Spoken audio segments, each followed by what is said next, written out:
ओम विष्णवे नमः। सनातन धर्म में ज्येष्ठ का महीना अति पावन महीना माना जाता है। ये महीना जगत के पालनहार भगवान विष्णु को समर्पित है और इसी महीने में आती है साल की सबसे बड़ी एकादशी, निर्जला एकादशी।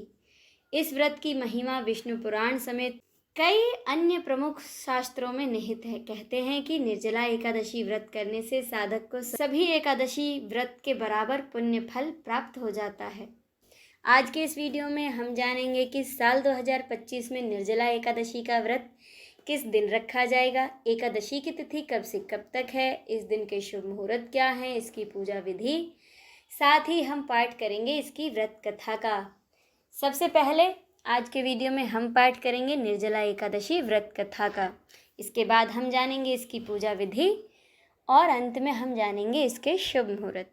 तो चलिए शुरू करते हैं। निर्जला एकादशी व्रत कथा के अनुसार जब वेद व्यास ने पांचों पांडवों को चारों पुरुषार्थ, धर्म, अर्थ, काम और मोक्ष देने वाली एकादशी का संकल्प कराया था, तब युधिष्ठिर ने कहा कि जनार्दन, ज्येष्ठ माह के शुक्ल पक्ष में जो एकादशी पड़ती है, कृपया उसका वर्णन कीजिए। तब भगवान श्री कृष्ण ने कहा कि राजन, इसका वर्णन परम धर्मात्मा व्यास जी करेंगे, क्योंकि ये संपूर्ण शास्त्रों के ज्ञाता और वेद वेदांगों में पारंगत विद्वान हैं।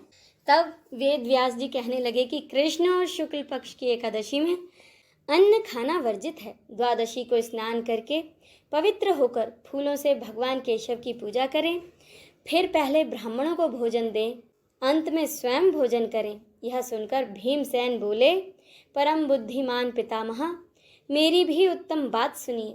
राजा युधिष्ठिर, माता कुंती, द्रौपदी, अर्जुन, नकुल और सहदेव ये सभी एकादशियों को कभी भोजन नहीं करते तथा मुझसे भी हमेशा यही कहते हैं कि भीमसेन, तुम भी एकादशी को भोजन ना किया करो। परंतु मैं उन लोगों से कहता हूँ कि मुझसे भूख नहीं सही जाएगी।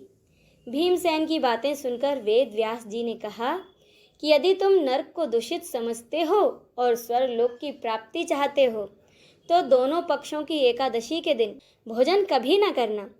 तब भीमसेन जी बोले कि महाबुद्धिमान पितामह, मैं आपके सामने सच कहता हूँ, मुझसे एक बार भोजन करके भी व्रत नहीं किया जा सकता, तो फिर उपवास करके मैं कैसे रह सकता हूँ। मेरे उदर में व्रत नामक अग्नि सदा प्रज्वलित रहती है, अतः जब मैं बहुत अधिक खाता हूँ तभी यह शांत होती है।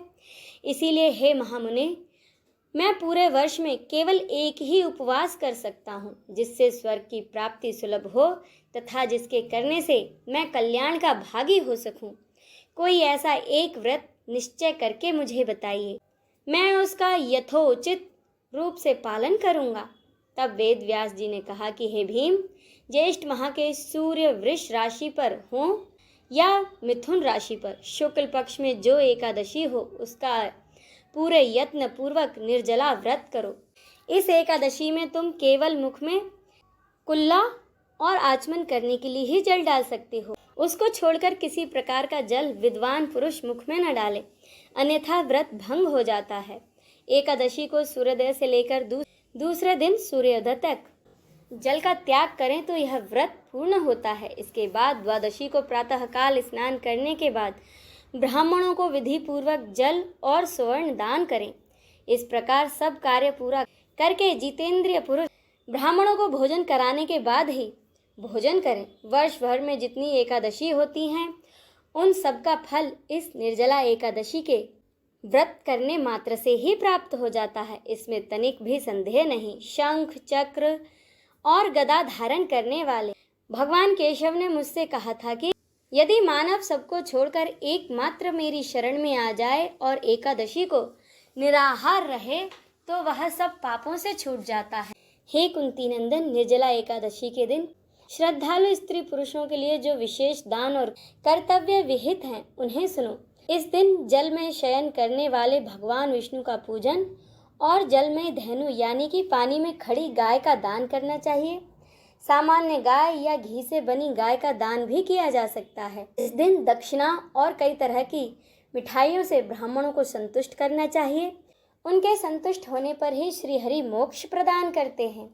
जिन्होंने श्रीहरि की पूजा और रात्रि में जागरण करते हुए इस निर्जला एकादशी का व्रत किया है, उन्होंने अपने साथ ही बीती हुई 100 पीढ़ियों को और आने वाली 100 पीढ़ियों को भगवान वासुदेव के परम धाम को पहुंचा दिया है। निर्जला एकादशी के दिन अन्न, वस्त्र, गौ, जल, शैया, सुंदर आसन, कमंडलू, छाता दान करने चाहिए।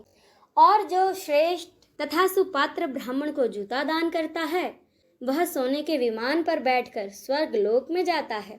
जो इस एकादशी की महिमा को भक्ति पूर्वक सुनता है अथवा उसका वर्णन करता है, वह स्वर्ग लोक में जाता है।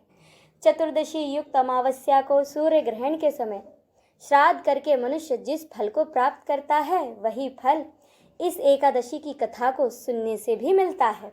भीमसेन ज्येष्ठ मास के शुक्ल पक्ष में जो एकादशी होती है, उसका नाम निर्जला एकादशी है। इसीलिए उसका व्रत निर्जल किया जाता है। इस दिन श्रेष्ठ ब्राह्मणों को शक्कर के साथ जल के घड़े का दान करना चाहिए। ऐसा करने से मनुष्य भगवान विष्णु के समीप पहुंचकर आनंद का अनुभव करता है। इसके बाद द्वादशी को ब्राह्मणों को भोजन कराने के बाद ही स्वयं भोजन करें। जो इस प्रकार पूर्ण रूप से पाप नाशनी इस निर्जला एकादशी का व्रत करता है, वह सब पापों से मुक्त हो आनंदमय पद को प्राप्त होता है। यह सुनकर भीमसेन ने भी पूरी श्रद्धा के साथ इस निर्जला एकादशी का व्रत करना शुरू कर दिया। इसी के साथ यह व्रत कथा संपूर्ण होती है। अब जाने इसकी पूजा विधि।